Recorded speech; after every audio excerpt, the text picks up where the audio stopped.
Hey guys, it's Cody Jones with Jangus Genetics LLC, and I got a really cool call from a subscriber the other day, and he had a full-time job. He was, a little bit older than me, and he was well established in his career, and he was kind of looking. It was more of a manual labor career, and he's looking to transition out of that. And so he asked me, he said, "How do I make $100,000 with cows?"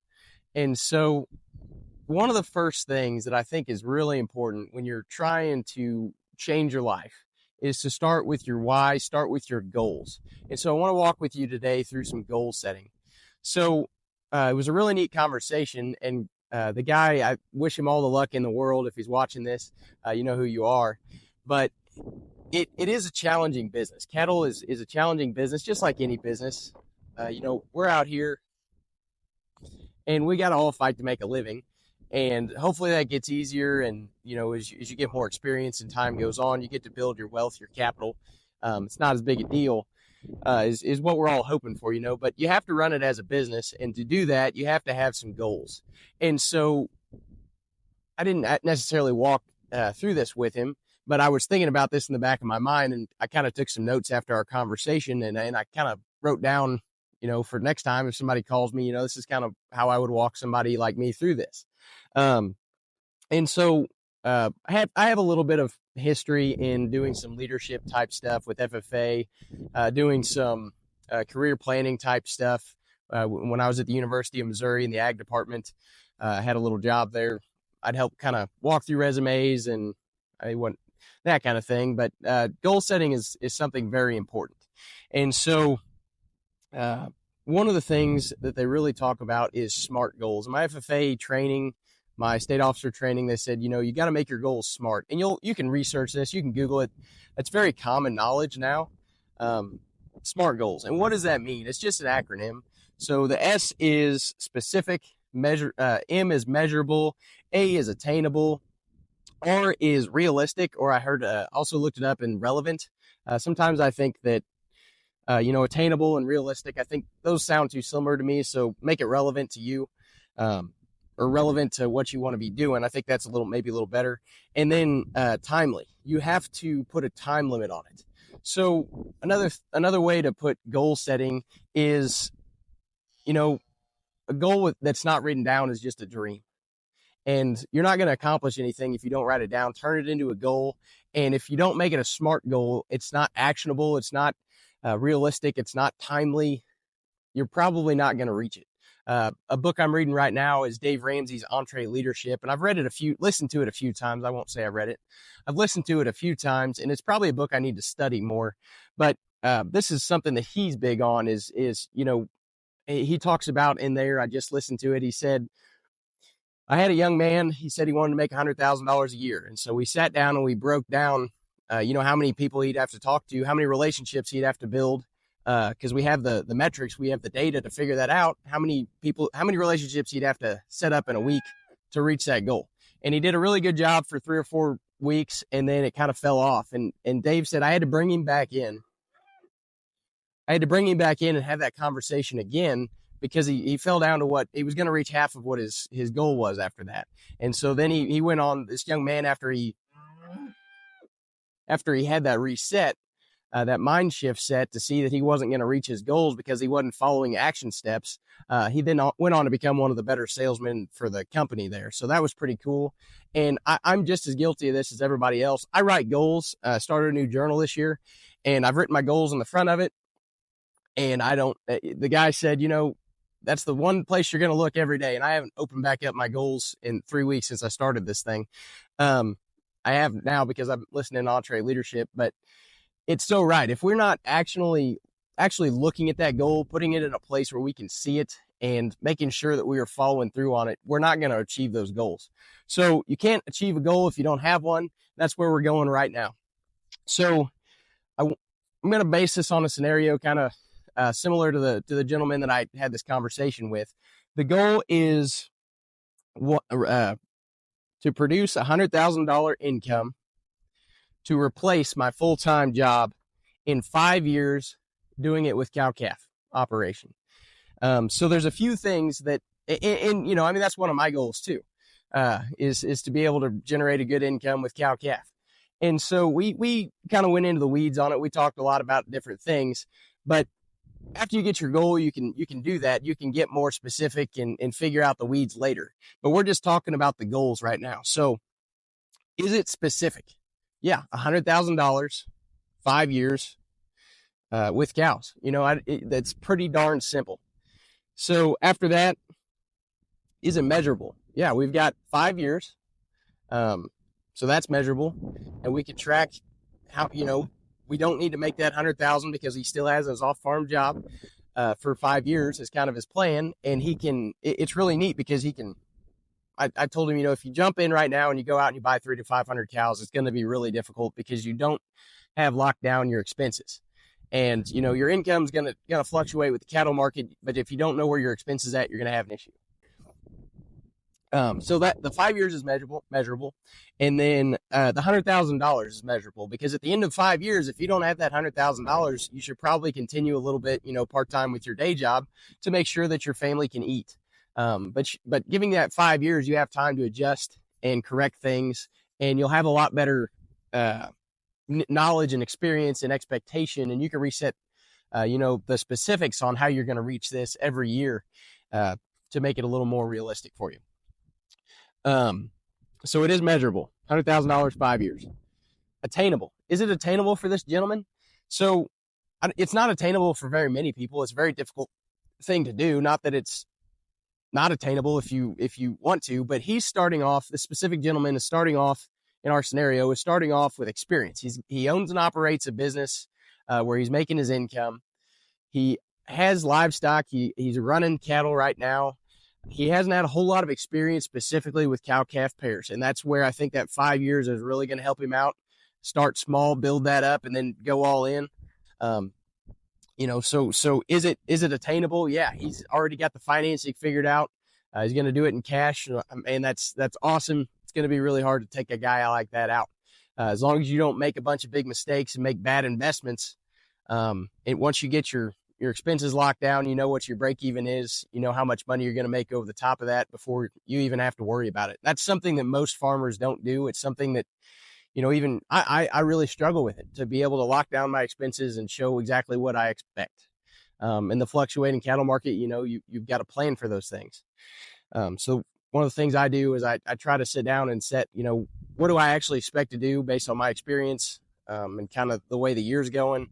And then, what's, drought conditions, when are we going to have to start selling cattle, sending home custom grazed cattle? And then, a really good year, what's that look like? And we'll plan, I kind of have a plan for each one of those. And as the year goes on, we'll adjust. So I do believe it's attainable for this gentleman, somebody that he's got a good head on his shoulders. He's business minded. He understands the risks. He's not going to go in with a bunch of debt. So that, he could take the income that he does produce, he can take and put in his own pocket or reinvest it instead of having to pay the bank too. Nothing wrong with that, but it's going to be a little bit more attainable for this gentleman, I feel like. Realistic. Is it realistic? Is it relevant? This goal is relevant to what he wants to do. Is it realistic? Again, I think that realistic and attainable are pretty similar. I'm sure somebody can explain that better, but this specific goal is what he wants to do with his life. I think that's relevant. Yeah, that's pretty much what I got there. Is it realistic? Yeah, we just talked about it. I think he can do it. It's a challenge for anybody, but I think that he's got as good a shot to doing it as anybody else. I think the land will probably be the biggest thing for him. How many acres do we need to get this done? And that's one of the, the biggest issues with all of us. One of the other things we talked about is, how are we going to, can we do a better job of marketing so that we're not at the mercy of the gavel? Not that there's anything wrong with being at the mercy of the gavel, but if you can control and have a certain expectation on what your income is, man, that helps. That just takes a lot of the pressure off, takes a lot of the stress. So one of the things that I've done in my operation is to always be adding value. So if I'm buying heifers or creating heifers, getting them bred, that adds value. Taking them and getting them rebred is one of the most difficult times in a cow's life, where she's going into that. She's a 2-year-old trying to get bred back, nursing a calf, losing teeth. There's just, and milking all, I mean, that's just an awful lot of stress on a young cow. So if you could get them past that, get them rebred, that adds a lot of value to them. Then they're pretty well bulletproof, and you're going to get the most money you can resell them for until they're about 5 or 6 years old. And then they start to depreciate. So class I took with Ian Mitchell-Hines and Greg Judy, Ian said, get rid of them before they turn 6, and you eliminate that depreciation, and then replace them with heifers and do it all over again. Now that I've got some more experience under my belt, you know, the buy-sell marketing thing, I haven't taken a class with that yet, but it's, you know, sometimes you don't always want to replace those high-quality cows with heifers. Sometimes it might be you might want to look at a different class. When the market's high like this, you know, explore those different options. But we're getting into the weeds of this, but that is one way that I've really helped to mitigate those costs, increase my income, and then keep my cattle young and appreciating in value. Another thing you could do if you're not just trying to do it with cows, or if you're trying to keep your main base cow, calf pairs, you can add value to those yearlings, those weaned calves, get them up to a year. He asked me, you know, gentleman I was talking to on the phone, he said, should I do registered stock? And I would tell you, absolutely not. If it's not your passion to deal with people and improve the genetics and have to do all the marketing and things on top of that, there's a lot of challenges with selling, you know, registered stock. And most people don't need, most cows in the U.S. aren't registered.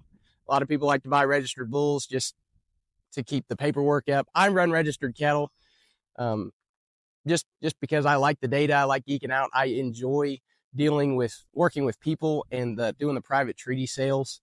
You know, obviously I hope to be able to charge more as I add more value and grow more influence, because I do work really hard with the quality of these animals. But right now, I mean, for most people, especially in today's market, when you go take a calf to the sale barn and get $1,300, I mean, if you're going to be selling 5 or 6 head on Facebook, you're going to feed them for another 6 months to a year. If you're trying to do it on grass, you know, these bulls, you got to get them up to 18 months, 2 years. You can't run them with your cows. There's just a lot of extra where you can cut a steer, wean him for 30 days, kick him back out, you know, finish him on grass.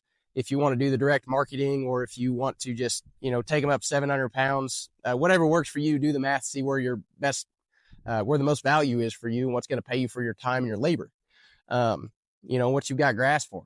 So, the heifers, especially if you're running them on grass, and if you're following me, I would assume that it's probably, you know, you're probably into the low maintenance, low input type of stuff. Those heifers are where your money's going to be. If you go out and try to find a set of cows like this right now, oh my gosh, I don't even have any idea where people price them. You know, I mean, they're probably selling for more than my bulls are selling for right now. You know, and again, we're at the top of the market high, and I get that. But to go out and buy a set of, you know, fertile, efficient, well cared for, maintained, selected for, low maintenance type cows, I mean, that there's just a tremendous market for that. They add tremendous value. I mean, especially in a maternal herd, just people are seeing the value of that and how much cheaper it is to run a little cow with a good udder, good feet, how long they last. I mean, just the females are where it's at, folks, in the type of business we're running. Really, bulls and steers are a byproduct of a good female herd. That is super important. And as a guy who sells bulls, that's kind of hard to say, but my bulls are designed to go out and help you create females, because I don't have a lot of cows to sell. So yes, there is value in that. I'm not telling you not to do the registered thing, but for most people, it just doesn't make any sense. If you have people asking you, and you know, build a reputation, especially later on once you get your cows set and get your cows where you want them to be, then sure, sell a few off the farm. If they want them registered and they're going to pay you to do it, why not? You know, would I go registered if I was starting today without a background in registered cattle? Probably not. I mean, maybe because I enjoy it, but again, I have a history of it, background of it. You got to find your competitive advantage. Is timely. You've got to have a written timeline, and this goal, we're talking 5 years. That's a pretty realistic timeline. The cattle cycle is, according to Allen Nation, Knowledge Rich Ranching book, check it out, is 10 years. You know, we're at a high right now. And he asked me, he said, you know, these cows are really expensive right now. I said, yes, they are very expensive right now. We're seeing the highest prices we've ever seen in the history of the United States. Now's not the time to go out and buy a bunch of cows. If you got something to sell, sell them, because everybody wants them. And I'm gonna be honest. I said that about the real estate market for years, that it was in a bubble and it's got to come down, and it never did. So, take that for what it's worth. The cows may never come down, but history shows us that we are on a 10-year high. It's probably going to adjust. Is it going to adjust back down to $500 and $600 calves? I don't know. It with the way that expenses and stuff are. I'm not a economist.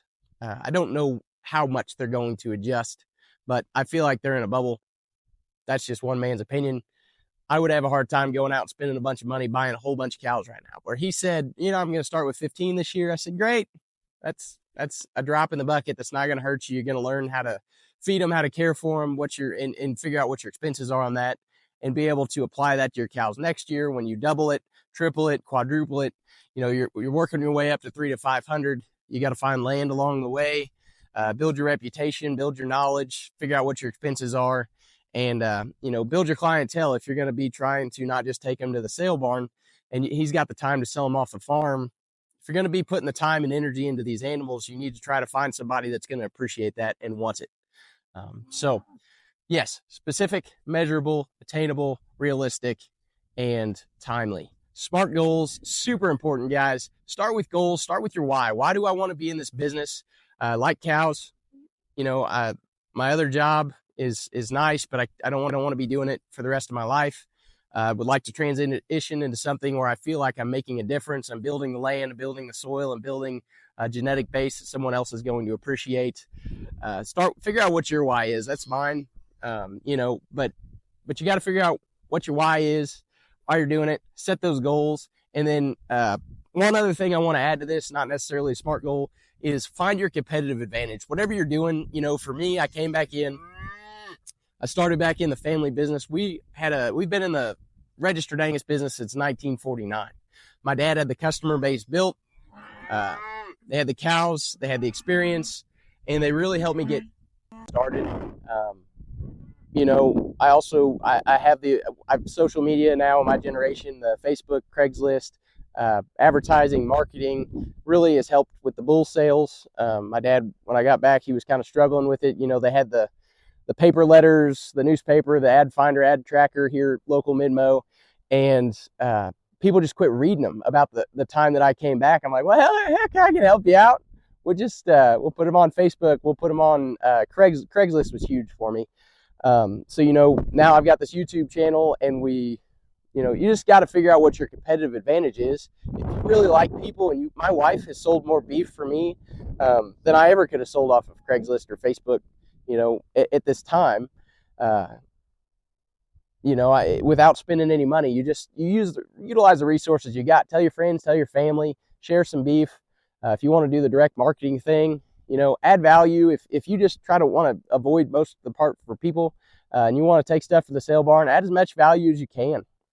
Don't be stuck with the cow-calf thing. In all honesty, cow-calf is probably the single hardest way to make a living at farming. Out west, they got a lot of land. They've got competitive advantages. Here in Missouri, it's hard to find land. We're all bunched up pretty close to each other. We got crop ground around us, and if not, our neighbors have cattle. And so there's a lot of specific challenges to our areas, our locations, how close you are to major food, populations if you want to sell the meat. There's just lots of opportunity here, and we have to get creative. And doing it with just weaning calves off at 500 pounds and selling them to the sale barn, that's all you get. If you can add value there somehow, you're going to be able to control that income a lot better. And there's more work, more risk. We got to be honest about those things, but that's where those goals come in. If you want to make $100,000 in 5 years and you want to do it simply off cows, you're going to have a lot of cows.